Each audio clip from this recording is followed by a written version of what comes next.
And we are live here to chat about all the TV we watched this week. And I would normally say, like, also what we read, but that's nothing. That's a whole lot of nothing, but there is a whole lot of TV. I am joined by Kate, and Kate is going to kick us off with some exciting news, which transitions perfectly from what we were talking about at the end of last week's live stream, I believe. Kate, take it away. Mm-hmm. So they've announced on HBO there's going to be a new show called The Nevers, and it's basically Victorian England, and people start to wake up and have superpowers, and it's the doing drama. It sounds like secret societies are going to be forming and stuff like that. So it's kind of like combining both of like the main topic, the genres that we both like to watch. So I'm really excited for that. I'm very excited as well. I'll be watching that trailer right after this. In terms of news, the only thing I have is that I sound absolutely ridiculous and indecipherable right now, and it's because I just got Invisalign yesterday. So, like, my heart goes out to Kate's ears and everybody else's ears that has to listen to me sound like this. Like, I'm so sorry. I'm told it will get better, but for now, I sound like a really bad cartoon character.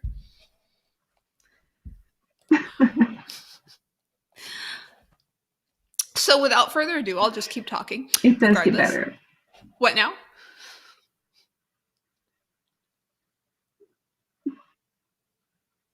I was just saying, from my experience, it does get better. Really? Okay. That's good to hear. But for now, what's not good to hear is my voice just in general. But, you know, what can you do? Absolutely nothing. So on the agenda for this week, we will we went over our news, some of it better than others. The good news is a fun movie trailer. The bad news is I sound ridiculous. We're going to talk about this week's DC TV. So Flash, Superman and Lois, and Batwoman. I'm especially excited to talk about Superman and Lois because Kate watched the first episode of it. We'll talk about our headliner, which is Falcon and Winter Soldier. We both watched that this week, the first episode of it. We have Kate's Corner, where we're going to be talking about Sorry for Your Loss. With that, she's watched like almost all of it, or all of it. I'm not sure. I have only watched the first episode. Very excited to talk about that. We'll have a brief little salty Cammie Corner, where we'll talk about Ginny and Georgia. I've watched all the first season. I believe Kate's watched the first episode. We'll go over anything else we watched this week, and end with recommendations. So, Kate, without further ado, I will dive right into DC TV for the week, where I'm so excited not only to talk about Superman and Lois, but to hear you talk about Superman and Lois, because I want to hear your thoughts, and I really, really want to stop talking into these Invisaligns.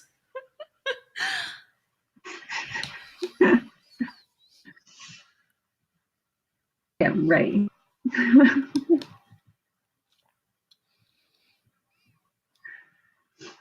Okay. Oh, that's your cue to go ahead and talk about Superman, or did you want to start? Oh, I wanted you to start since you watched the first episode. Okay. I'll briefly touch on this week, but I don't want to spoil anything. All right. So you kind of pitched it as like watch it for Lois. And I'm sure in the later episodes when I get further along, it will be more focused on her dealing with the journalism. I've only watched episode 1.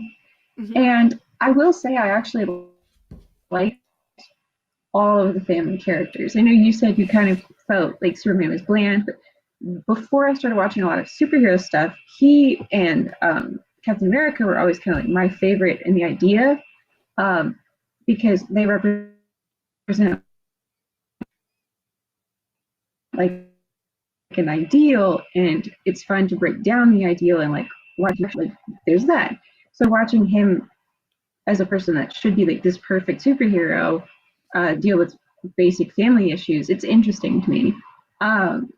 There is some parts of it, like the high school drama, that I'm a little over right now. I'm not really into those shows at the moment.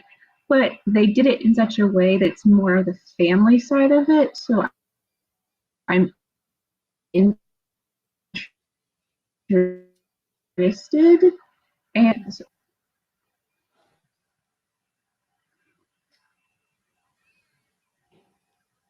Yeah, it was kind of, you were kind of cutting out there a little bit at the end, but you were mhm. saying you're not so interested in the high school storylines, but you are excited to see where the adult storylines go, which is definitely where I'm at with this. And spoilers, that's also where I was slash am with Ginny and Georgia when we get there. Uh, Stormy in the chat says, "Hi, I think I can give Salty Cammie a run for her money when it comes to Flash." Stormy, I'm very excited to hear what you've thought about Flash recently if you've been watching. And Carrie says, "What's good, ladies? Now Salty Cammie can be gravelly Cammie. Is it gravelly? I feel like it's worse than gravelly. Like, I could almost work with gravelly. It's the fact that I sound like I'm talking around a mouth full of Is it beads. sticky? What now? Go ahead. It sounds almost sticky, like it's sticky to talk. Yeah, it sounds like I've got like that's a really good description. It sounds like I've got like a mouthful of syrup. And here's the thing, like it's literally just like a thin little tray. Like it should not be this bad. Like I've heard plenty, like I've watched all the little tutorial videos where people like come on and I've seen like people have filmed with them, whatever. And sometimes you can catch like a little lisp, but it's like not terrible. For some reason, and it's probably just because I've only had them for about 24 hours and haven't adjusted. So like maybe it'll get better. Like I just sound so much worse and so much different than anybody I've heard, and I can't explain it. It's not for lack of practice. Like you all know, I never shut up. But anyways, maybe by the end of the hour I'll be slightly better. But for now, I sound ridiculous. Okay, so back to Superman and Lois. I'm right there with you. I will say the high school storyline does not get less. Like it doesn't become a different split of adult content versus not like bad adult content. You get what I'm saying. It doesn't they don't cover adults and teens differently. What does happen is the storyline with Lois and Superman and everybody else just kind of progresses enough to where there's some parts that A get somewhat integrated in the high school side, B get more interesting, and C like start to take like effect in like family moments where even if it's scenes with kids there, you're still tracking a storyline. Stormy says, and she's referring to Flash this week, the fact that Barry had the nerve to mention Mia Smoke's name and alluded to Oliver as the brother he lost. No, sir, you don't get the privilege of mentioning the Smoke Queen family. Listen, that's a good transition because I don't want to spoil anything when it comes to Superman and Lois, and Kate's face says it all. This week's episode, I mentioned previously that Flash had a heart problem. Flash has a selfishness problem as well. And I've said this before, he's a villain, whatever. This is permeating all of the characters on this show at this point, particularly those who are in like Barry's inner circle. Like I'll give some of the, team members a pass because a lot of times they're constantly sacrificing themselves for Barry. But first of all, Kate, how long has it been since Arrow's on air and it still lives rent free in the minds of Central City? Like, what is going on where you're using an off air I show?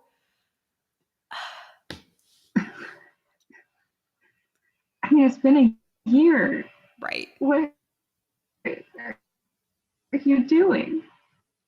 And it's not even like this is an episode that was filmed and like should have aired closer to the end of Arrow and it was moved because of COVID. It's not that at all. This is, what is it, Stormy, like episode, I don't know what. And they're still mentioning him constantly. They're going to be pulling in some Arrow characters. Oh, they also mentioned whose name did they drop this week? They mentioned Thea Queen and Laurel Lance this week. Literally with no good like plot context either. They just had I don't remember the exact like moment, but they just had Cisco like he was about to explain like why something worked in relation to magic, and he was like, "So Laurel Lance and Thea Queen." Oh, never mind. We don't have time to get into that. I'm just like, Rent free, rent free. They just live. Anyways, Storm says, I'm sick of the pep talks every episode. Now the villains are getting them. Barry is such a fantastic pep talker that now the evil villains are just shoulder shrugging their way to redemption. Listen, I'm sick of it too. However, to try to be understanding, which I'm not, I do understand what they're trying to do. What they are trying to do is to have a hero who is just so full of heart, paragon of love, that his love permeates the victim or the villain slash victims, permeates their dark side and makes them want to be good. And last season, referencing what ended last week, which was the last season finale, it kind of, I didn't like it. And like everything bad I said about last week's episode stands, but at least they had the time to kind of flesh out that concept and attempt to do something. It was not very successful, but I got where they were going. Trying that this week with a villain of the week, essentially, did not like it. You ended the episode with a typical cheesy villain coming back and like there was just a lot going on this episode that felt extremely rushed and very selfish and kind of self-aggrandizing. And I'll tell you what it reminded me of. Okay. You know how like in high school or something where there'd be like boys about to fight, or like not necessarily high school but probably high school, there'd be like a bunch of boys about to fight, and they're like, they think they're so tough, they think they're so cool, and then there'd always be this girl, this like one girl who'd be like, no, I'm the only one who can calm me down, look at me babe, look at me, I'm right here, you don't have to fight. And like she thinks she's like gonna stop him from fighting and like tries to act like she's something special. That's Barry Allen. Barry Allen is that girl. Like, that's what they're turning the season into, of like, I'm so like with literally no like context, rationale, whatever. They just think they're like the bad guy whisperer or whatever, comes in and is like, I'm important, like, look at me, like uses the villain's like full name or whatever. Like, he's literally like 2 seconds away from like showing up in a cheerleading outfit and being like, no, like, Christopher, look at me, like, you don't have to fight, I'm right here, like, calm down babe. Like, that's what he sounds like. In the chat, Carrie says, you say you watch for Caitlin and Cisco and Joe and Cecile. At what point do you figure you just have to cut bait because the core of the show is so rotten? That's a good question, Carrie, and I have an answer saved for you in the pictures, which I will now immediately pull on screen. So here's the thing. They got me there. I'm mirrored, so I meant gesturing the wrong direction. They got me there. Not only do they have Caitlin, they have split Caitlin and Killer Frost. So now I have two characters to like. And also, they've given Cecile more to work with. And I really love Cecile.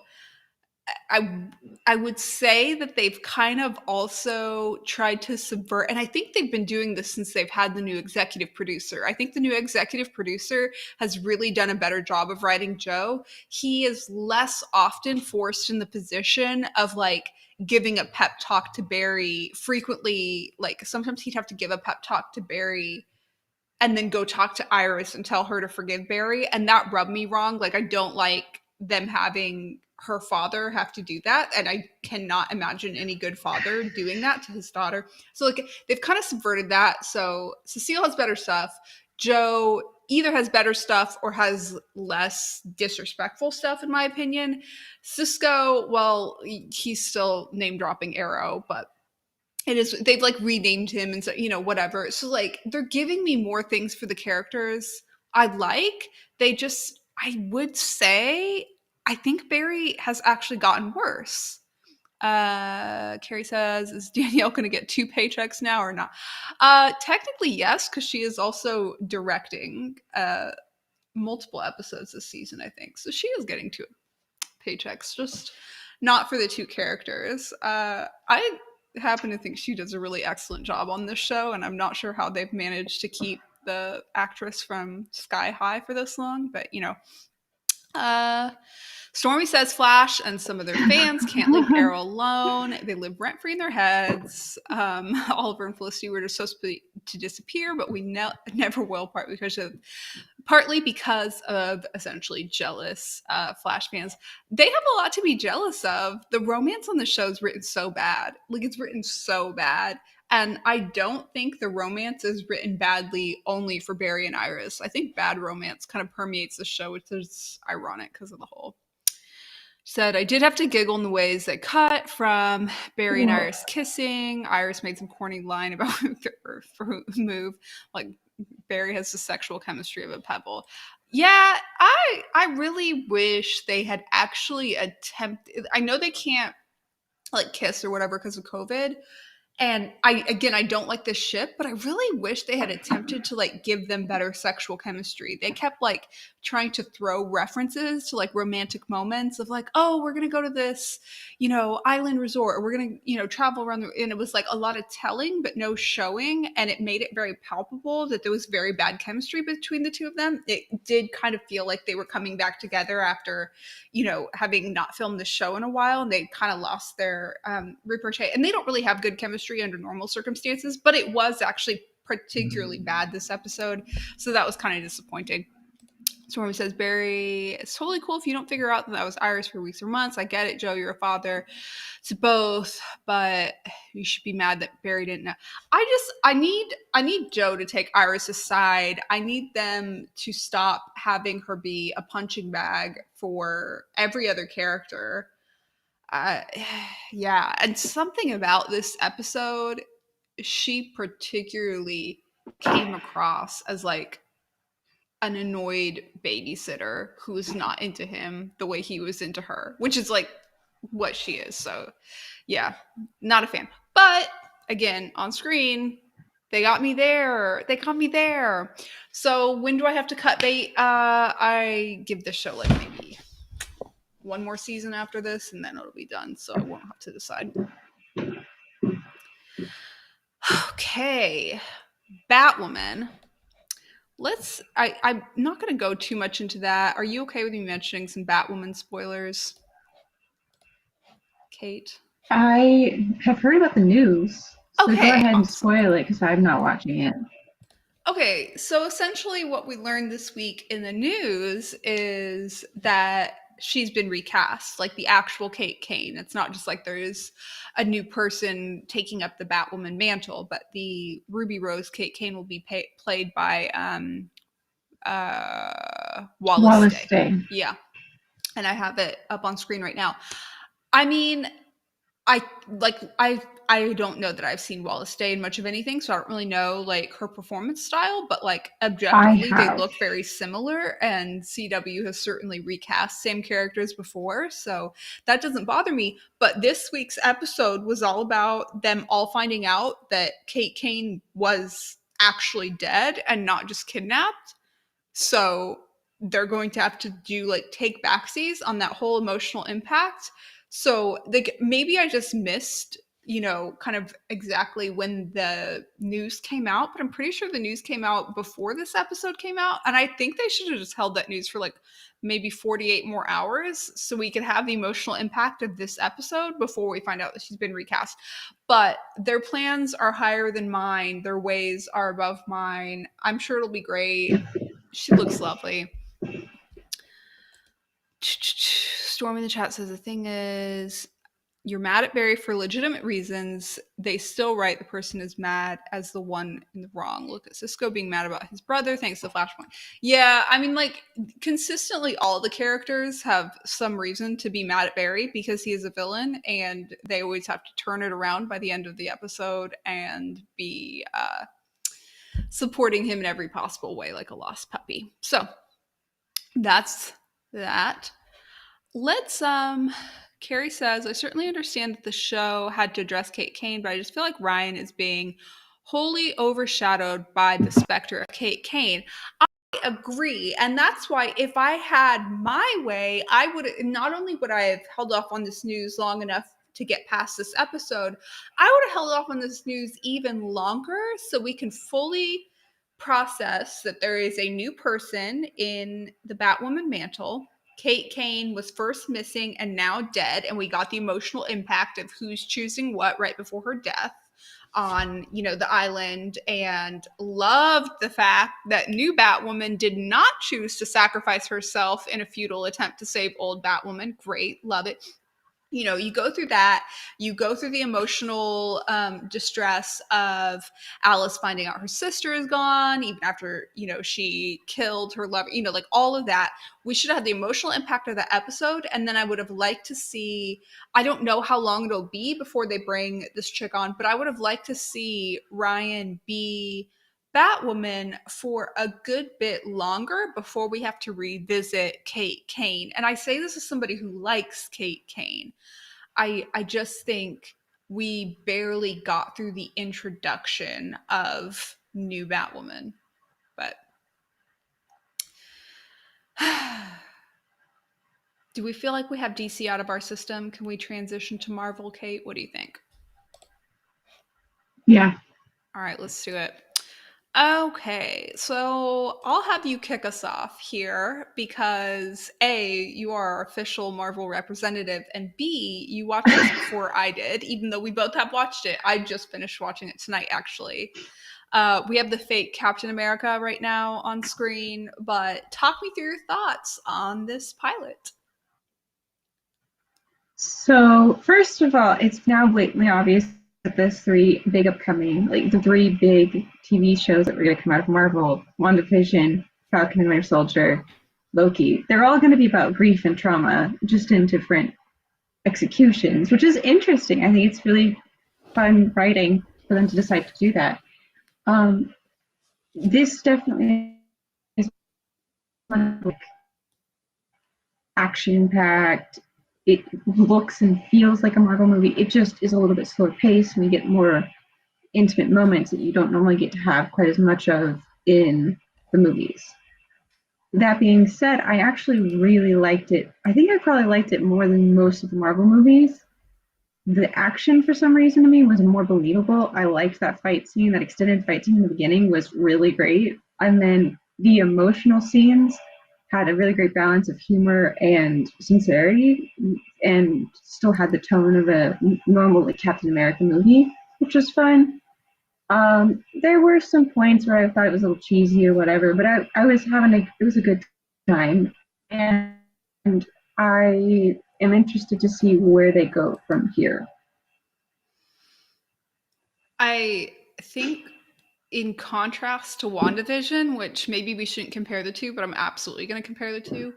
The thing that stood out to me the most is with WandaVision, we talked, every week we were talking about how much it not only was so perfectly suited to be an episodic television format of delivery, it also is paying homage to television. And you mentioned last week, and I know I've seen this around, that this was supposed to be very different from WandaVision in every way. And the thing that stuck out to me the most is how much it was not like television.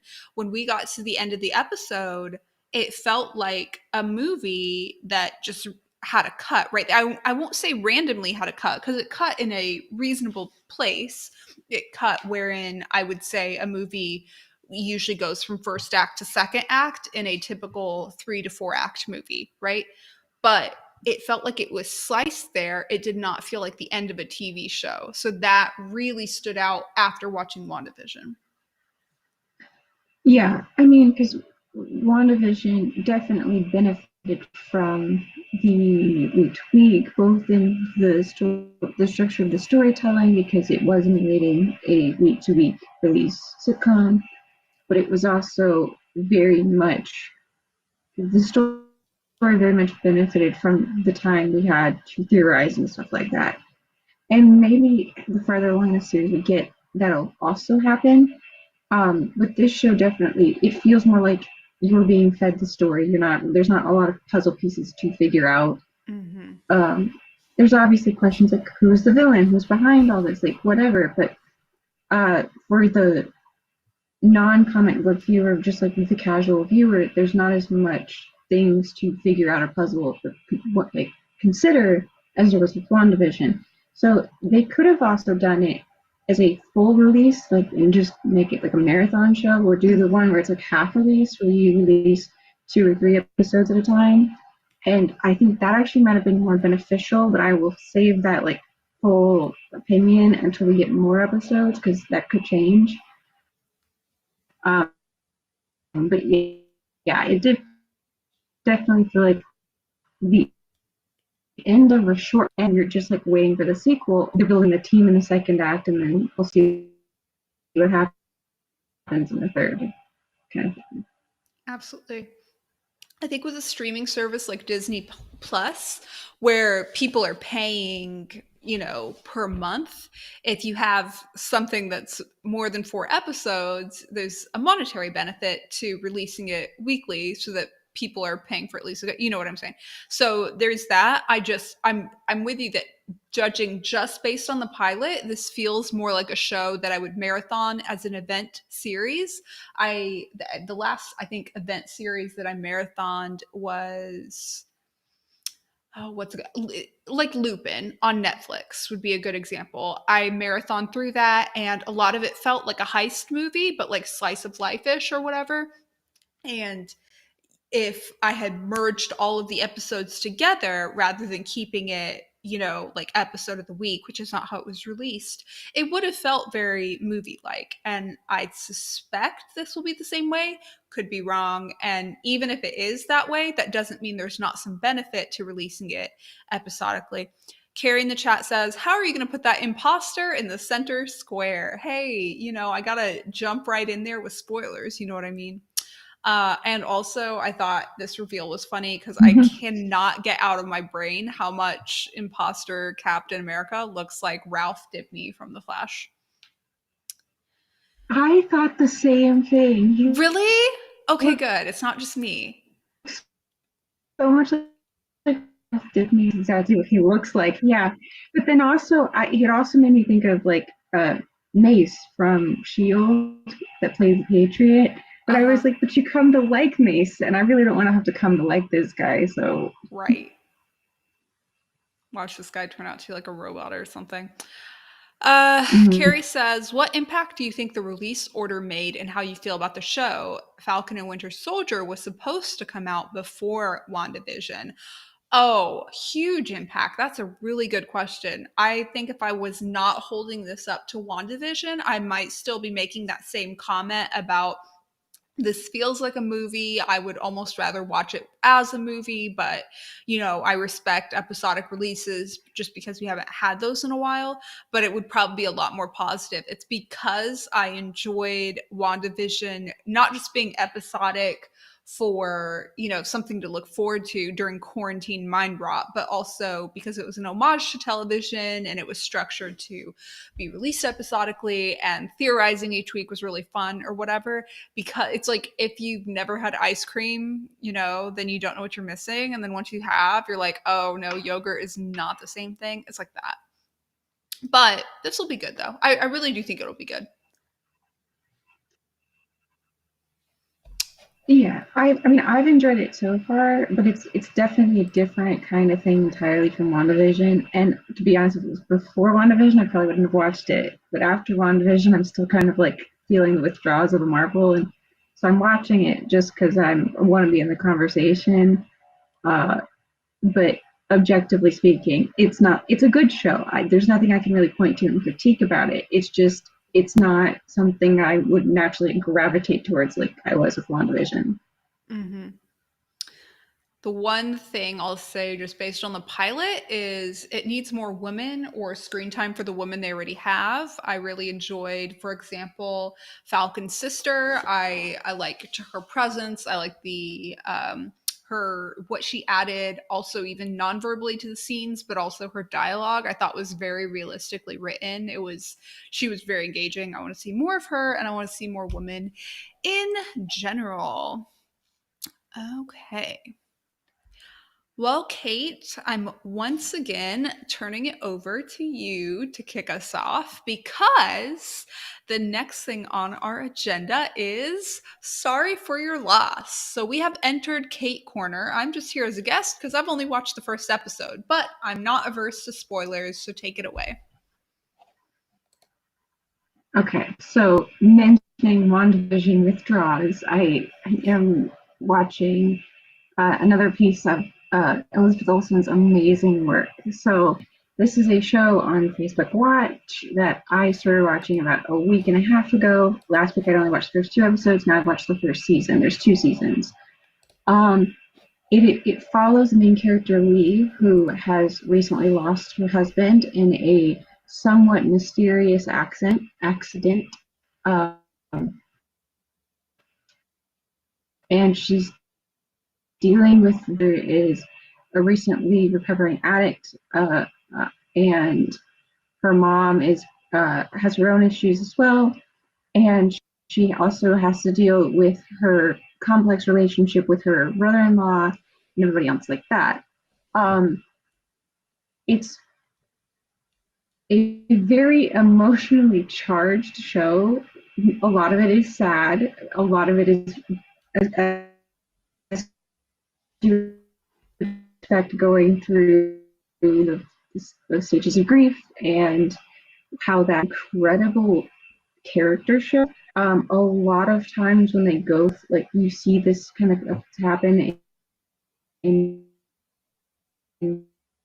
shows, the characters can become empathized with. Um, they're written in such a way that you can't ever question their reaction. Whereas in this, you do feel bad for her. You're always on her side, but you can recognize that sometimes she does things that are not always the right thing to do. She can be somewhat reckless because of her grief. And what I've also noticed is how they've written this character. She's very similar in like her core values and like her core personality traits to characters like Elizabeth Bennet and Gemma Simmons, characters that we both really like. Uh, Rather intelligent on the more possibly more introverted side, but isn't total recluse, that she does like to go out and have fun. She is incredibly protective, and that can translate into being somewhat judgmental. And sometimes that overprotectiveness can actually hurt the people she's trying to protect. So, in the cases of like Elizabeth Bennet and Gemma Simmons, it's almost always seen as a positive. But when she's gone through this great loss, you start to see how sometimes those characteristic traits, as much as they can be a positive, and as much as you can understand them and want to uh,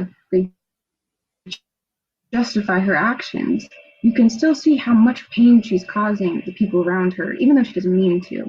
So you get flashbacks throughout the season of her memories with her husband, and there's a point where she finds out that he was on depression medication, and it wasn't in a way of like judging him, thinking he was weak. She was trying to help him because she wanted to make sure he was always doing the right thing, being the healthiest for him. So she was worried about the medications and the effects that they would have on his body.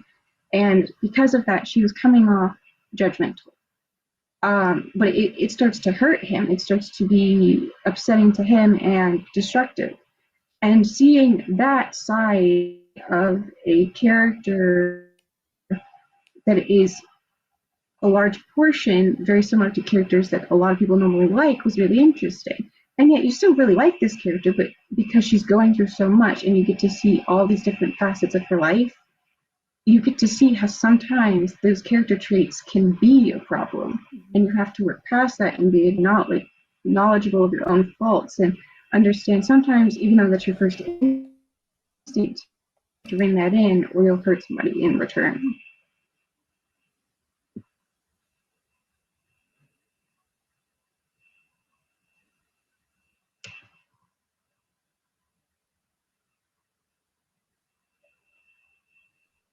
Am I allowed to cut in and agree with you?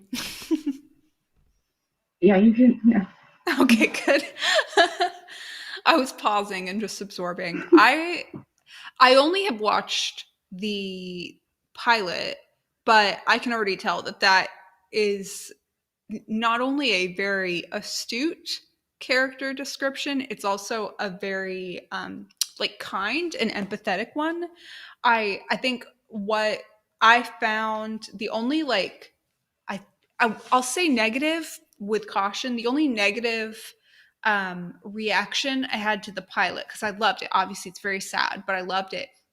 Was I at the end of the episode, I had like, because you're watching it on Facebook Watch, I had the comments kind of down to where I wasn't looking at them. And for a second, I almost clicked on them of like, oh, I want to, look through the top comments. I wonder what people were thinking. And then I immediately didn't, because immediately I knew in my head, this seems like the main character, Elizabeth Olsen's character, seems like the character that people won't like and I will. And without having and I haven't seen it, and based on your analysis, I suspect it's true. I just was not ready to absorb a bunch of people being like, well, she, like, I can hear all of the like bullshit words, excuse my language, that are used to describe characters like this that dare hold on to their sadness, or just based on even just the opening scene where she was in her like group therapy, and she was like trying to get out notes, and the like leader was like, it's okay to just talk, and she's like, no, no, no, like whatever. That kind of person I know is abrasive and sometimes hard for people to get along with, but I love. And I just instantly wanted to defend her and refused to look at the comments on the pilot. So I expect that will continue. Yeah. Also, based on how some of the other characters, like her sister, reacted to her, I just could see, like, I could just see it in my head that there's going to be viewers who will watch this and would like take her sister's side or whatever. And I don't see it as sides necessarily. Like, if there are characters like his brother, like her sister, whatever, who at various points do or do not vibe with her, I get it. Like, not everybody is for everybody, but this type of character, like you mentioned, is for me, and I don't want to hear slander about her. Therefore, I will simply refuse to read or consume any slander about her. Yeah. I will say I was quite nervous with that too. I looked at the comments, but I waited a good while until they kind of fleshed out her character more and made it so that you had to feel for her more. She still has moments of making these choices. They're like, even I'm like, even a person that really likes the character, I'm like, you shouldn't have done that. Um, you still feel for her, and you still understand why she's doing what she's doing, and you still understand what she's going through. The character I didn't like initially was actually the brother. I didn't like him. I thought his handling of his own grief was even more selfish, um, because he has a line, I can't remember, the first or second episode, where he basically says, like, brother. And I'm like, that's the closest person in her life. And yeah, your brother in your situation was probably the closest person in your life, but don't diminish her loss because you have a different relationship with them and you feel like it should have been more important to you. Even though, say, for instance, the brother, Matt was the dead husband, his name's Matt. Matt was the brother's closest person, but the brother was not Matt's closest person. And Right. diminishing the marriage that Matt and Lee have by saying that really rubbed me the wrong way. But throughout the show, he starts to become like, you start to have more empathy for him as well, and you start to understand why he says the things he says, and he lashes out too. And it's not, nobody's perfect. Not a single one of these people are perfect, and they do things that are wrong and make problems worse. And I find that fascinating. I find that really great writing because nobody is perfect. Everybody makes mistakes, and you have to explore the repercussions of everything like that. And I was worried that it was going to be more one dimensional than we're getting. And it's not. It's very textured and detailed and really well written. The overall plot for season one, I was happy with it. I really liked it. I liked every episode. There are some things that they're hinting that they might do in season two that have me a little nervous on the overall arching plot. But I overall really think that the character writing and the dialogue and the relationship dynamic are fantastic. episode 5 is an extremely hard episode to watch because of how well written it is. Um, but yeah, it's worth a watch. It's a sad watch, but it's really great. Well, I'm definitely going to continue it. I've enjoyed it. It's Okay. I like the vibe of the show where it's sad throughout, but it's not afraid to have like a couple comedic moments or melodrama instead of just regular drama or family dynamics or whatever. It reminds me of a show called Casual that was on Hulu. I think that's the one I want to reference. Yeah. It reminds me of that in terms of this sort of slice of life grief situation. And I really like that show. So Mm. we'll definitely continue. Well, we're kind of going to flip flop now because you watched all of Sorry for Your Loss, and I've only watched the first episode. And I think the opposite is true about Ginny and Georgia. Is that correct? You watched the first episode only of this? Yeah, I've watched the first 2 episodes First now. two. Okay. So I won't take too much time on this, A, because I don't want to spoil anything, and B, because this is very much like there's not. Spoil away. I've quit. Oh, you've quit. Okay, so this show is not I for quit. you. Okay, so I mentioned. No, I could go into a rage. Really? Okay, who do you not like? Yeah, Is I it you hate don't it. like anybody in the I show? don't I don't like any of it. I don't like any of the characters. I don't like any of the storylines. I have big issues with what they're doing with the relationship, and it's very unconvincing. Like, it's so unconvincing. It's so bad representation of high school. And obviously, never is it really great representation. But if they're going to be edgy, I want them to at least get edgy teenagers right, and they're not getting it right at all. You mean having a modern day 16-year-old girl claim that The Office is her favorite TV show is not edgy representation? Okay, here's the thing. I did see that tweet of yours, and I have to. I do believe that one. Favorite Okay. show. I still have friends that are that way, and my little sister has best friends that's their favorite show. Okay. That's not the fake that I didn't like. The Okay. one moment, and there was one in episode 2 where they're at a party. She's high, and she just goes into like great detail about her favorite actors, like the favorite versions of Star is Born. Personally, that's the only moment I related to. Everything from how they treat their parent is incredibly inaccurate, and it's infuriating. I definitely think that the teenagers in general are the weakness on this show. And there's kind of like there's two routes that people can go when writing teenage characters. One is basically write them as an adult, but cast them as a teen or claim that they're a teen just to make them less annoying. I think Hunter or whoever her boyfriend is, spoiler throughout the series, is a good example of that. Two, you can write them very annoying and irrational, and their personality is constantly changing and like a regular teen, and then they're not going to be like necessarily enjoyable for adults to watch. They're not going to be necessarily enjoyable for me to watch because like I'm not a teenager. That's not for me. That's not, the most enjoyable thing. But if you're writing a realistic teenager, that's what they would be like.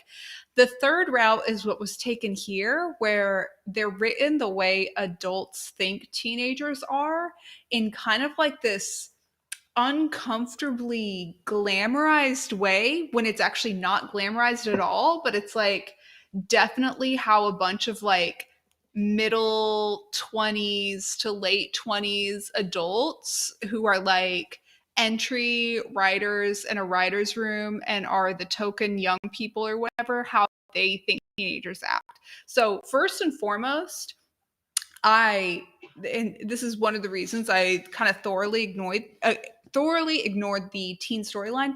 I detest when teen storylines that involve sex are written like this. First of all, I don't have any interest in seeing teen sex storylines, full stop. I have no interest in it. I do not ever want to see teen sex scenes. It has no appeal to me. I am extremely sus of any writers that write this much teen sex in a show. Secondly, when that sex involves a 15-year-old, that needs to be treated like a rape scene. And that's just disturbing to not have a scene where they are under the age of consent not treated as a rape scene, because that is. And I strongly dislike when teens are over sexualized. I don't think it's realistic, first and foremost. I do not think that level of sexualization permeating every aspect of a 15-year-old's life is realistic or healthy. But call me an old, out of touch adult. I don't want to see it. I have no interest in it. Therefore, I only paid attention to the adult storyline, much like Superman and Lois. Now, in the adult storyline, I loved Georgia. She is exactly the kind of, like, I'll say anti-hero, but like there's nobody really that she's fighting against except just like the system and scamming people in general. She's a bad person objectively, but I found her so entertaining. It's okay that you didn't though. I I understand, and from that angle, I could say I found that story more interesting. I think I just didn't like it because at least the first two episodes are kind of slow on that. Mhm. Like, it's very clear, like her plan and everything, and it's very clear that he's a shady past. But I'm like, okay, if you're gonna keep like teasing that, tell us more and like show us that this is a more like impending issue. Also, it's very like it felt kind of cookie cutter to me because I've seen characters like that before, and it is an interesting story. It kind of reminded me of another Netflix show that came out a few years ago. A lot of people had issue with this show. It was Insatiable, and it was about this girl who yeah, and she had a very messed up moral code, but like it was so messed up and so crazy that I found it extremely interesting. Whereas like this, I was like, I see it's not, your actions are quite predictable, and I don't find any of this fun. I'm just like sitting here going, like, you're not bad, like you're bad, and I just am also uninterested. That's completely fair. It's not the show for you. I respect that. I appreciate you giving it a good Sorry. 2 episode shot. I'm going to give you the ultimate spoiler since you're not going to watch it. Season 1 ends with Ginny running away like a dumbass. I am okay if she stays gone, and season 2 is just Georgia. Um, yeah. It was interesting because I was talking to an actual teenager. I was talking to someone who's 17, almost 18, who watched the show. And she was saying, you know, she can't stand Ginny. Ginny's annoying, whatever. But she was talking about the fact that, like, Georgia does hide a lot of information from Ginny, and therefore Ginny doesn't have the information to make good decisions. And while that's true, I would just say Ginny's a snitch. And if Ginny can't like keep her mouth shut and not snitch, you can't tell children things if they can't, like, you can't tell children about crimes. I'm sorry. Like, if they are somebody that can't keep their mouth shut, then you can't tell them about family crimes. You can't tell them about any of that. Arguably, you shouldn't be doing crimes, I guess, is like fundamentally the problem. But when it comes to like being honest with your kids, you got to know your kids better than anybody else. And if they're snitches, you know, that's on either them or you, but you can't just tell them stuff. Anyways, I'm not a parent, so we don't have to worry about any of that. I really enjoyed the show overall, except for anything that involved teenagers, literally anything. And that brings us to the conclusion of the main part of the agenda, except for what else we watched this week, what else we read this week, and recommendations. Now, since we are short on time, I'm just going to toss all three to you at once. What else did you watch this week? What else, if anything, did you read this week? And what do you recommend? I have nothing for any of these three. I've come to you with empty arms, Cammie. I'm so sorry. That's so okay. We didn't have much time anyways. I have read literally not one word this week. I've been so busy. I did watch quite a lot this week. I watched The Good Doctor, which was giving me everything I could ever want for all my ships. I watched Good Girls, which is trying to make me care about Dean again. Dean is the Kevin of Good Girls. This Is Us, I watched, and they rewarded me for my good Kevin behavior. They gave me an episode centering around my favorite character, Nikki. And unfortunately, I did watch Riverdale, which is like my mistake. Like watching Riverdale in the first place was my mistake, and I own that. However, they fumbled the Betty and Archie bag, and like I should know better than to trust Riverdale, but like they just let me down into my grave once again. I do have a recommendation that I've been watching. It's a show on Netflix called Blown Away, which sounds like an unnecessarily sexual title, but it's about glass blowers. It's a competition. It's your typical competition where they start with like 10 people and one person gets eliminated each week and they are making like glass blowing things. I find them very pretty. Maybe I'm just enjoying it out of jealousy cuz like I physically can do nothing with my mouth except for really badly talk at this point. So I don't know, but I've really enjoyed it. It's great. Carrie in the chat says Snowpiercer, Snowpiercer, Snowpiercer, and Zack Snyder's Justice League. I'm gonna turn on Zack Snyder's Justice League in the background of like work someday because that's just a lot. It's really long, but I will. As for Snowpiercer, it's currently top of my list. I almost watched the pilot today, actually, before this, but I ran out of time. But I suspect before next week, I'll watch the pilot of Snowpiercer.